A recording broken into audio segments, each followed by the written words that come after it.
হাঁটি হাঁটি পায়ে চললাম কলেজের উদ্দেশ্যে।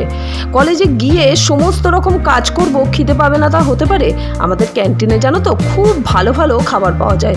রুটি আর পেঁপে আলুর তরকারি দিয়েই আজকের টিফিনটা সারলাম।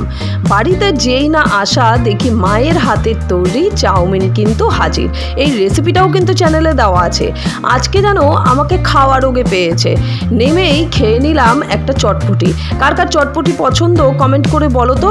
সন্তুবাবু আবার বলে মিউ আমরেতে গিয়ে কিছু খাওয়া দাওয়া করবে, তাই মিওতে ঢুকে আবার একটা আইটেম নিয়ে দুজনে মিলে খাওয়া দাওয়া করে চললাম এবার শ্বশুরবাড়ির উদ্দেশ্যে।